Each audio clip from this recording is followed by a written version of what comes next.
6 महीने चुप रहो, रिजल्ट खुद बोलेगा। तुम्हें एक बात बताता हूं जो शायद कोई नहीं बताएगा। तुम जो रोज इंस्टाग्राम पर अपना प्रोग्रेस पोस्ट करते हो, जो व्हाट्सएप स्टेटस पर मोटिवेशनल कोट्स लगाते हो, जो हर किसी को बताते हो कि भाई मैं अब सीरियस हो गया हूं, वो सब तुम्हें डिस्ट्रॉय कर रहा है, धीरे धीरे, चुपचाप, बिना आवाज किए, और तुम्हें पता भी नहीं चल रहा। मैं तुम्हें डराने नहीं आया, मैं तुम्हें वो बात बताने आया हूं जो साइकोलॉजी रिसर्च बार बार प्रूव करती है कि जो लोग अपने गोल्स के बारे में सबसे ज्यादा बोलते हैं वो स्टैटिस्टिकली सबसे कम अचीव करते हैं। ये कोई ओपिनियन नहीं है, ये डेटा है, ये ह्यूमन बिहेवियर का एक डॉक्यूमेंटेड पैटर्न है। और अगर तुमने अगले 6 महीने में ये पैटर्न नहीं तोड़ा तो आज से ठीक 1 साल बाद तुम वही खड़े होगे जहां आज हो। Same confusion, same plans, same इस बार पक्का वाला डायलॉग, बस डेट बदल जाएगी, कैलेंडर बदल जाएगा, तुम नहीं बदलोगे। और सबसे डेंजरस बात यह है कि तुम्हें लगेगा कि तुम बदल रहे हो क्योंकि तुम बोल रहे हो, क्योंकि तुमने अनाउंस कर दिया, क्योंकि लोगों ने all the best bro comment कर दिया। तुम्हारे ब्रेन को लगेगा काम हो गया, पर काम हुआ नहीं, सिर्फ बोलने का डोपामीन मिल गया। ये वीडियो उन लोगों के लिए है जो जेन्युइनली अगले 6 महीनों में अपनी लाइफ का ट्रैजेक्टरी बदलना चाहते हैं, पर बदलना अनाउंस करके नहीं, चुप रहकर। आज मैं तुम्हें एग्जैक्टली बताऊंगा साइकोलॉजिकली क्या होता है जब तुम चुप रहकर काम करते हो, क्यों साइलेंस तुम्हारा सबसे पावरफुल वेपन है, और एक कंप्लीट फ्रेमवर्क दूंगा जो अगले 6 महीनों में तुम्हें अनरिकग्नाइजेबल बना देगा। पर एक शर्त है, ये फ्रेमवर्क सिर्फ उनके काम आएगा जो सुनने के बाद बोलेंगे नहीं, करेंगे। चलो शुरू करते हैं। सबसे पहले ये समझो कि तुम बोलते क्यों हो। तुम सोचते हो कि तुम लोगों को बता रहे हो ताकि अकाउंटेबिलिटी मिले, कि अगर सबको बता दिया तो अब करना पड़ेगा। ये लॉजिक सुनने में सही लगता है, पर साइकोलॉजी इसका बिल्कुल उल्टा कहती है। न्यूयॉर्क यूनिवर्सिटी के प्रोफेसर पीटर गोलवित्जर ने इस पर डेकेड्स तक रिसर्च की। उनकी स्टडी कहती है कि जब तुम अपना गोल किसी को बताते हो और वो एक्नॉलेज करता है तो तुम्हारा ब्रेन एक pre mature sense of completeness feel करता है। मतलब तुमने कुछ किया नहीं, पर तुम्हारे दिमाग को लगता है कि कुछ हो गया। ये सोशल रियलिटी का कॉन्सेप्ट है। तुम्हारा ब्रेन रियलिटी और अनाउंसमेंट में फर्क नहीं कर पाता, दोनों से सेम न्यूरोकेमिकल रिवॉर्ड मिलता है। इसे ऐसे समझो, तुमने सोचा कि 6 बजे उठकर पढ़ना है, तुमने रात को स्टोरी लगा दी, ग्राइंड मोड ऑन हाइप, 10-15 लोगों ने रिएक्ट किया, तुम्हें अच्छा लगा, तुम्हारे ब्रेन में डोपामीन रिलीज हुआ। अब सुबह अलार्म बजा, तुमने स्नूज किया। क्यों? क्योंकि रिवॉर्ड तो रात को ही मिल चुका था। ब्रेन के लिए मिशन अकम्प्लिश्ड। ये एक लूप है, एक बिहेवियरल ट्रैप है, और ज्यादातर लोग इसमें फंसे हुए हैं बिना जाने। Announce, get validation, feel good, lose drive, don't execute, feel guilt, reannounce, repeat. ये लूप महीनों चलता है, सालों चलता है, और इंसान को लगता है कि उसमें डिसिप्लिन की कमी है, टैलेंट की कमी है, लक नहीं है। नहीं, तुम में किसी चीज की कमी नहीं है, तुम्हारा रिवॉर्ड सिस्टम हाईजैक हो गया है। तुमने अपने दिमाग को यह सिखा दिया है कि बोलना इज इक्वल टू करना, और अब वो उसी पैटर्न पर चल रहा है। और इसमें एक और लेयर है जो और भी डेंजरस है, वो है वैलिडेशन सीकिंग। जब तुम अपना गोल बताते हो तो तुम सिर्फ अकाउंटेबिलिटी नहीं मांग रहे, तुम अप्रूवल मांग रहे हो। तुम चाहते हो कि कोई कहे ब्रो तू कर लेगा, क्योंकि डीप डाउन तुम्हें खुद पर भरोसा नहीं है। तुम्हें एक्सटर्नल कॉन्फर्मेशन चाहिए कि तुम सही डायरेक्शन में हो, और ये इनसिक्योरिटी तुम्हें हमेशा दूसरों पर डिपेंडेंट रखेगी। तुम कभी भी इंटरनली स्ट्रांग नहीं बन पाओगे जब तक तुम्हें हर डिसीजन के बाद किसी की थम्स अप चाहिए। रियल कॉन्फिडेंस बाहर से नहीं आता, रियल कॉन्फिडेंस तब आता है जब तुम चुपचाप कुछ करो, कोई जाने नहीं, कोई तारीफ ना करे, और फिर भी तुम अगले दिन फिर वही करो, बिना किसी ऑडियंस के, बिना किसी अप्लॉज के। तो असली प्रॉब्लम ये नहीं है कि तुम लेजी हो, प्रॉब्लम ये है कि तुमने अपनी एनर्जी का पाइपलाइन गलत जगह कनेक्ट कर दिया है। एनर्जी काम में जानी चाहिए थी, वो अनाउंसमेंट में जा रही है। फोकस एग्जीक्यूशन पर होना चाहिए था, वो परसेप्शन मैनेजमेंट पर है। और यही वो साइलेंट किलर है जो तुम्हारे पोटेंशियल को रोज थोड़ा थोड़ा मार रहा है। एक काम करो, अगर तुमने भी ये पैटर्न अपने अंदर नोटिस किया है कि अनाउंस करते हो पर एग्जीक्यूट नहीं कर पाते, कि बताने के बाद ड्राइव कम हो जाती है, तो नीचे कमेंट में लिखो चुप रहूंगा। सिर्फ 2 शब्द, कोई एक्सप्लेनेशन नहीं, कोई स्टोरी नहीं, बस ये कमिटमेंट खुद से खुद के लिए। Section 2, the 3 phase framework. अब बात करते हैं फ्रेमवर्क की। मैंने इसे 3 फेजेस में डिवाइड किया है। हर फेज अगले फेज की फाउंडेशन है। तुम शॉर्टकट नहीं ले सकते, तुम फेज 1 स्किप करके फेज 3 पर नहीं जा सकते। ये सीक्वेंशियल है, ये इंटेंशनल है। फेज 1, द सब्ट्रैक्शन फेज, पहले 2 महीने। पहले वो हटाओ जो तुम्हें कमजोर बना रहा है। ज्यादातर लोग जब चेंज करना चाहते हैं तो वो कुछ नया ऐड करने की सोचते हैं, new habit, new routine, new book, new course. पर ये अप्रोच काम नहीं करती जब तक तुमने पहले सब्ट्रैक्ट नहीं किया। तुम एक गिलास में नया पानी नहीं डाल सकते जब तक पुराना गंदा पानी बाहर नहीं निकालते। फेज 1 में तुम्हें 4 चीजें एलिमिनेट करनी है, कंप्लीटली नॉन नेगोशिएबल। पहला, पब्लिक अनाउंसमेंट ऑफ गोल्स बंद। कोई स्टेटस नहीं, कोई स्टोरी नहीं, कोई न्यू चैप्टर पोस्ट नहीं। तुम्हारा गोल तुम्हारे और तुम्हारे बीच रहेगा। मैक्सिमम एक इंसान को बता सकते हो, वो भी सिर्फ तब जब वो प्रैक्टिकली इन्वॉल्व्ड हो। बाकी सबको तुम्हारी जर्नी जानने की जरूरत नहीं है। दूसरा, अननेसेसरी सोशल इनपुट्स को कट करो। हर वो व्हाट्सएप ग्रुप जहां तुम सिर्फ मीम्स देखते हो और गॉसिप करते हो, म्यूट या एग्जिट। हर वो इंस्टाग्राम अकाउंट जो तुम्हें कंपेयर करने पर मजबूर करता है, अनफॉलो। हर वो कॉन्वर्सेशन जो तुम्हें ड्रेन करती है, डिस्टेंस।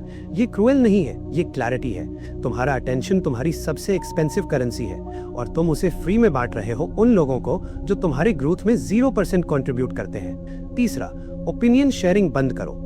अगले 2 महीने कोई डिबेट नहीं, कोई आर्ग्यूमेंट नहीं, किसी को प्रूव करने की कोशिश नहीं। तुम्हें अपनी एनर्जी कंजर्व करनी है। हर ओपिनियन जो तुम देते हो, हर आर्ग्यूमेंट जो तुम जीतने की कोशिश करते हो, वो इमोशनल एनर्जी कंज्यूम करता है और वो एनर्जी तुम्हारे एक्चुअल काम से चुराई जा रही है।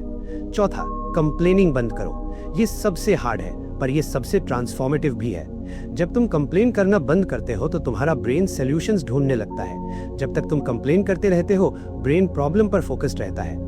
फेज 1 ग्लैमरस नहीं है, कोई विजिबल रिजल्ट नहीं दिखेगा, कोई तारीफ नहीं करेगा। लोगों को शायद लगेगा कि तुम बोरिंग हो गए हो, डिस्टेंट हो गए हो, एटीट्यूड आ गया है। लेट देम थिंक तुम नॉइज हटा रहे हो ताकि सिग्नल सुनाई दे।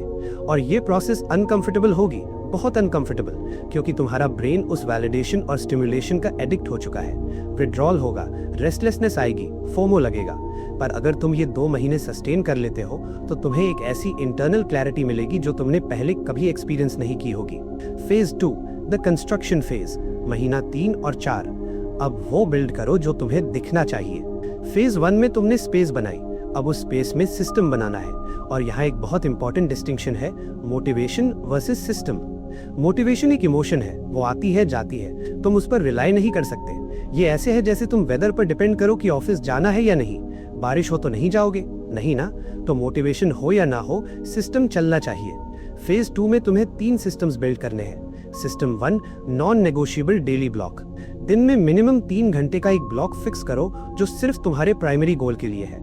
अगर एग्जाम प्रिपरेशन है तो 3 घंटे पढ़ाई, अगर स्किल बिल्डिंग है तो 3 घंटे प्रैक्टिस, अगर बिजनेस है तो 3 घंटे डीप वर्क। इस ब्लॉक में फोन दूसरे रूम में रहेगा, notifications off, no music with lyrics, pure undistracted deep work. 3 घंटे कम लग सकते हैं, पर अगर तुम जेन्युइनली 3 घंटे फोकस्ड डीप वर्क करोगे, बिना फोन चेक किए, बिना डिस्ट्रैक्शन के, तो तुम 95% लोगों से ज्यादा काम कर रहे हो। क्योंकि ज्यादातर लोग 10 घंटे बिजी रहते हैं पर 45 मिनट्स भी एक्चुअल फोकस्ड काम नहीं करते। System 2, evening review, 10 minute. हर रात सोने से पहले 10 मिनट बैठो, एक नोटबुक लो, फिजिकल नॉट फोन। 3 चीजें लिखो। आज मैंने क्या किया जो मुझे गोल के करीब ले गया, आज मैंने कहाँ एनर्जी वेस्ट की, कल मैं एक चीज बेटर कैसे कर सकता हूँ। ये सिंपल लगता है पर ये सेल्फ अवेयरनेस बिल्ड करता है, और सेल्फ अवेयरनेस बिना कोई रियल चेंज पॉसिबल नहीं है। तुम वो फिक्स नहीं कर सकते जो तुम्हें दिखता ही नहीं। System 3, weekly silence audit.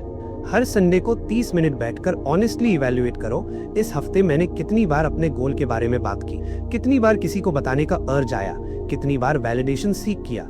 अगर नंबर ज्यादा है तो कोई बात नहीं, जज मत करो, बस ऑब्जर्व करो। अवेयरनेस ही करेक्शन की शुरुआत है। फेज 2 में कुछ इंटरेस्टिंग होगा।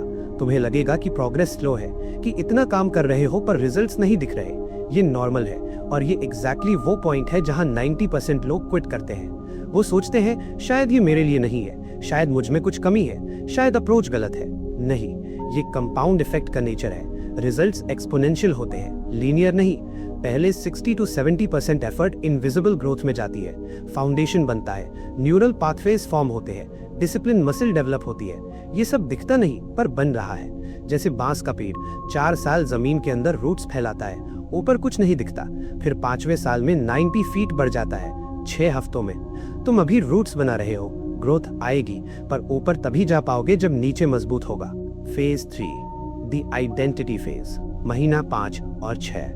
अब तुम वो बनो जो तुम बनना चाहते थे। ये सबसे पावरफुल फेज है और सबसे सटल भी। फेज 1 में तुमने नॉइज हटाई, फेज 2 में तुमने सिस्टम बनाया, फेज 3 में कुछ अलग होता है, तुम्हारी आइडेंटिटी शिफ्ट होती है। अब तक तुम डिसिप्लिन कर रहे थे, फेज 3 में तुम डिसिप्लिन्ड हो जाते हो। ये डिफरेंस बहुत इंपॉर्टेंट है। जब तक तुम डिसिप्लिन करते हो तो हर दिन एक बैटल है, हर सुबह विल पावर लगानी पड़ती है। पर जब डिसिप्लिन तुम्हारी आइडेंटिटी बन जाती है तो वो ऑटोमेटिक हो जाता है। जैसे तुम ब्रशिंग करते हो, उसमें मोटिवेशन नहीं लगती, विल पावर नहीं लगती, तुम बस करते हो क्योंकि तुम वो इंसान हो जो ब्रश करता है। सेम प्रिंसिपल फेज 3 में तुम नोटिस करोगे कि तुम्हें बताने का अर्ज कम हो गया है। पहले हर छोटी अचीवमेंट शेयर करने का मन करता था, अब नहीं करता, क्योंकि अब तुम्हारा वैलिडेशन सिस्टम इंटरनल हो गया है। तुम्हें पता है कि तुमने क्या किया और वो काफी है। तुम्हारी कॉन्वर्सेशन क्वालिटी बदल गई है। पहले तुम बात करते थे अपने प्लान्स की, अब तुम सुनते हो, तुम ऑब्जर्व करते हो, तुम सिर्फ तब बोलते हो जब वैल्यू ऐड कर सकते हो। लोग नोटिस करेंगे कि तुम में एक अलग तरह की वेट आ गई है, एक ग्रेविटी। और सबसे बड़ा चेंज, तुम्हारा रिलेशनशिप अकेलेपन से बदल गया है। पहले साइलेंस अनकंफर्टेबल लगती थी, अब वो तुम्हारी स्ट्रेंथ है। तुम अकेले बैठ सकते हो बिना फोन उठाए, तुम अपने थॉट्स के साथ कंफर्टेबल हो। ये ट्रांसफॉर्मेशन बाहर से ड्रामेटिक नहीं दिखती, कोई ग्लो अप मोन्टाज नहीं है, पर अंदर से तुम एक फंडामेंटली डिफरेंट इंसान हो चुके हो। और फेज 3 के एंड तक, महीना 6 खत्म होने तक रिजल्ट्स दिखने लगते हैं। और तब तुम्हें कुछ बताना नहीं पड़ता, रिजल्ट्स खुद बोलते हैं। तुम्हारे ग्रेड्स बोलते हैं, तुम्हारा बॉडी बोलता है, तुम्हारा वर्क बोलता है, तुम्हारी एनर्जी बोलती है, तुम्हारी आंखों में जो क्लैरिटी है वो बोलती है। और लोग पूछते हैं, ब्रो तूने क्या किया? तुम मुस्कुराते हो और कहते हो कुछ खास नहीं, पर तुम जानते हो कि तुमने क्या किया। और वो नोइंग, वो इंटरनल सेटिस्फैक्शन, वो किसी इंस्टाग्राम लाइक से, किसी कमेंट से, किसी एक्सटर्नल वैलिडेशन से मिलियन टाइम्स ज्यादा पावरफुल है। अब एक मोमेंट लो और ऑनेस्टली सोचो, तुम अभी किस फेज में हो? फेज 1 जहां तुम्हें अभी सब्ट्रैक्शन शुरू करनी है, जहां नॉइस अभी भी ज्यादा है। फेज 2 जहां तुमने नॉइस तो कम कर ली है पर सिस्टम अभी बन रहा है, कंसिस्टेंसी अभी स्ट्रगल है। या फेज 3 जहां आइडेंटिटी शिफ्ट हो रही है, जहां डिसिप्लिन नेचुरल लगने लगा है। कमेंट में लिखो फेज 1, फेज 2 या फेज 3। ये तुम्हारे लिए है। इससे तुम्हें क्लैरिटी मिलेगी कि फोकस कहाँ करना है, और मुझे भी समझ आएगा कि अगली वीडियोस में किस फेज पर डीपर कंटेंट बनाऊं। अब मैं तुम्हें वो बात बताता हूँ जो कोई क्रिएटर नहीं बताता। ये फ्रेमवर्क काम करता है, ये साइकोलॉजिकली साउंड है, ये प्रैक्टिकली एप्लीकेबल है, पर ज्यादातर लोग जो ये वीडियो देख रहे हैं इसे अप्लाई नहीं करेंगे। और मैं ये इंसल्ट करने के लिए नहीं कह रहा, मैं ये इसलिए कह रहा हूँ क्योंकि मैं तुम्हें उन पैटर्न से बचाना चाहता हूँ जो फेलियर गारंटी करते हैं। Failure pattern number 1, emotional impatience. तुम ये वीडियो देखोगे, पम्प्ड अप फील करोगे, 3-4 दिन फॉलो करोगे, और फिर जब कोई विजिबल रिजल्ट नहीं दिखेगा तुम लूज इंटरेस्ट कर दोगे, क्योंकि तुम्हारा ब्रेन इंस्टेंट फीडबैक चाहता है। सोशल मीडिया ने तुम्हारे पेशेंस को डिस्ट्रॉय कर दिया है। तुम्हें 3 सेकंड में डोपामीन चाहिए, 3 सेकंड में रिजल्ट चाहिए, पर रियल ट्रांसफॉर्मेशन 3 सेकंड में नहीं, 3 मंथ्स की कंसिस्टेंट एफर्ट से आती है। और इस गैप को टॉलरेट करना, ये ही एक्चुअल टेस्ट है। Failure pattern number 2, boredom intolerance. Phase 2 boring है, बहुत बोरिंग। रोज वही 3 घंटे, रोज वही रूटीन, कोई एक्साइटमेंट नहीं, कोई नॉवेल्टी नहीं। और तुम्हारा ब्रेन नॉवेल्टी एडिक्ट है, वो नई चीज चाहता है, नया प्लान, नया अप्रोच, नई स्ट्रैटेजी, हर हफ्ते कुछ नया। पर मास्टरी बोरिंग रेपिटेशन से आती है। कोबी ब्रायंट ने सेम 5 ड्रिल्स 20 साल तक प्रैक्टिस किए, रोज सेम ड्रिल्स। उन्होंने कभी नहीं कहा बोरिंग हो गया, कुछ नया ट्राई करते हैं। एक्सीलेंस बोरिंग है, मेडियोक्रिटी एक्साइटिंग है, तुम्हें चूज करना है। Failure pattern number 3, comfort addiction. चुप रहना अनकंफर्टेबल है। जब सब बोल रहे हैं, शेयर कर रहे हैं, शो ऑफ कर रहे हैं, और तुम साइलेंट हो तो फोमो आता है, इनसिक्योरिटी आती है, लगता है कि कहीं मैं पीछे तो नहीं रह गया। और इस डिस्कम्फर्ट से बचने के लिए तुम वापस ओल्ड पैटर्न्स में जाते हो, एक स्टोरी लगा देते हो, एक पोस्ट कर देते हो, और लूप फिर शुरू। कंफर्ट जोन एक ब्यूटीफुल प्रिजन है, एसी रूम है, वाईफाई है, नेटफ्लिक्स है, पर तुम कैदी हो। और जब तक तुम डिस्कम्फर्ट को अपना डेली कंपेनियन नहीं बनाते, तुम उस प्रिजन से बाहर नहीं आओगे। Failure pattern number 4, ego disguised as ambition. कई बार तुम अनाउंस इसलिए नहीं करते कि तुम्हें अकाउंटेबिलिटी चाहिए, तुम अनाउंस इसलिए करते हो क्योंकि तुम चाहते हो कि लोग तुम्हें एम्बिशियस देखें, कि लोग सोचे ये तो बहुत हार्ड वर्किंग है। ये एम्बिशन नहीं है, ये ईगो है। और ईगो हमेशा परफॉर्मेंस से ज्यादा परसेप्शन को प्रायोरिटी देती है। जब तुम चुप रहते हो तो ईगो स्टार्व होती है, और ईगो स्टार्व होना बहुत पेनफुल है। तुम्हारा हर सेल चिल्लाएगा, बता दो, दिखा दो, पोस्ट कर दो। पर अगर तुम उस अर्ज को ऑब्जर्व कर सके बिना एक्ट किए, तो तुम ईगो से ऊपर उठ रहे हो। और ईगो से ऊपर उठना ही रियल ग्रोथ का स्टार्टिंग पॉइंट है। तो अगर तुम जेन्युइनली इस फ्रेमवर्क को अप्लाई करना चाहते हो तो तुम्हें ये 4 पैटर्न्स जानना जरूरी है, क्योंकि दुश्मन जो दिखता नहीं वो सबसे ज्यादा डैमेज करता है। अब तुम्हें दिखता है, अब चॉइस तुम्हारी है। अब मैं चाहता हूं कि तुम एक मोमेंट के लिए आंखें बंद करो, या बंद मत करो, पर मेंटली वहां जाओ जो मैं डिस्क्राइब कर रहा हूं। आज से ठीक 6 महीने बाद 2 वर्जन्स ऑफ यू एग्जिस्ट करते हैं। पाथ ए, तुमने कुछ नहीं बदला। तुमने ये वीडियो देखी, अच्छा लगा, शायद कमेंट भी किया, शायद किसी को फॉरवर्ड भी किया, और फिर अगली रील स्क्रॉल कर ली। अगले दिन सब normal, same routine, same phone addiction, same announcement cycle. 6 महीने बाद तुम बैठे हो, same room, same confusion, same अब से पक्का वाला डायलॉग, पर अब कॉन्फिडेंस और भी कम है, क्योंकि हर बार जब तुम कमिट करके नहीं करते तो तुम्हारा सेल्फ ट्रस्ट टूटता है, और सेल्फ ट्रस्ट टूटना ये सबसे एक्सपेंसिव लॉस है, क्योंकि बाकी सब वापस कमा सकते हो, टाइम, मनी, अपॉर्चुनिटीज, पर जब तुम खुद से भरोसा उठा लेते हो तो कोई भी फ्रेमवर्क, कोई भी वीडियो, कोई भी मेंटर काम नहीं करता। पाथ ए, पर तुम टेक्निकली सर्वाइव कर रहे हो, पर इंटरनली तुम स्लोली डाइंग हो। रिग्रेट एक्यूमुलेट हो रहा है, और रिग्रेट कंपाउंड इंटरेस्ट के साथ बढ़ता है। पाथ बी, तुमने 6 महीने चुप रहकर काम किया। तुमने फेज 1 में नॉइज हटाई, अनकंफर्टेबल था पर किया। फेज 2 में सिस्टम बनाया, बोरिंग था पर किया। फेज 3 में आइडेंटिटी शिफ्ट हुई, सटल थी पर हुई। 6 महीने बाद तुम एक रूम में बैठे हो, पर तुम वो इंसान नहीं हो जो 6 महीने पहले थे। तुम्हारी आंखों में क्लैरिटी है, तुम्हारे शरीर में ऐसी एनर्जी है जो सिर्फ डिसिप्लिन से आती है। तुम्हारे रिलेशनशिप्स बेटर है, क्योंकि तुम नीडी नहीं हो, तुम ग्राउंडेड हो। तुम्हारा काम बोल रहा है और लोग सुन रहे हैं, और सबसे इंपॉर्टेंट, तुम्हें खुद पर भरोसा है, डीप अनशेकेबल भरोसा, क्योंकि तुमने खुद से प्रॉमिस किया और खुद ने पूरा किया। 6 महीने तक रोज चुपचाप, बिना किसी वैलिडेशन के। ये कॉन्फिडेंस कोई एफर्मेशन नहीं दे सकता, ये कॉन्फिडेंस सिर्फ एविडेंस बेस्ड होता है। जब तुम्हारे पास प्रूफ हो कि तुम कर सकते हो, और वो प्रूफ तुमने खुद बनाया। 2 पाथ्स, सेम स्टार्टिंग पॉइंट, आज इसी मोमेंट। फर्क सिर्फ इतना है कि ये वीडियो खत्म होने के बाद तुम क्या करते हो। अगर तुमने पाथ बी चूज किया है, जेन्युइनली, इमोशनली नहीं, बल्कि logically, rationally, with full awareness कि ये अनकंफर्टेबल होगा, तो कमेंट में लिखो शुरू कर रहा हूं। और फिर ये सबसे इंपॉर्टेंट पार्ट है, किसी को मत बताना कि तुमने ये कमेंट किया है। ये तुम्हारा और तुम्हारे बीच का एग्रीमेंट है, कोई स्क्रीनशॉट नहीं, कोई शेयर नहीं, चुपचाप, बस चुपचाप। मैं इस वीडियो को किसी ड्रामेटिक लाइन से खत्म नहीं करूंगा, कोई लेट्स गो नहीं, कोई हसल हार्ड नहीं, बस एक बात कहूंगा, तुम्हारी जिंदगी तुम्हारी रिस्पॉन्सिबिलिटी है, पूरी तरह, कंप्लीटली। कोई और इसे बेहतर नहीं बनाएगा, कोई वीडियो नहीं, कोई मेंटर नहीं, कोई बुक नहीं। ये सब टूल्स है, पर टूल उठाना तुम्हें है और इस्तेमाल करना भी तुम्हें है, रोज चुपचाप, बिना किसी से कहे। 6 महीने, 180 डेज, इतना ही मांग रहा हूं। बोलो मत, करो, दिखाओ मत, बनो, अनाउंस मत करो, अचीव करो, और जब अचीव कर लो तब भी चुप रहो, क्योंकि तब तक तुम्हें बोलने की जरूरत ही नहीं रहेगी। रिजल्ट्स इतनी जोर से बोलते हैं कि तुम्हारे शब्दों की जरूरत नहीं पड़ती। जाओ, काम पर लग जाओ, चुपचाप। अगली वीडियो में मिलते हैं, पर तब तक कुछ करके आना, सिर्फ देख कर नहीं।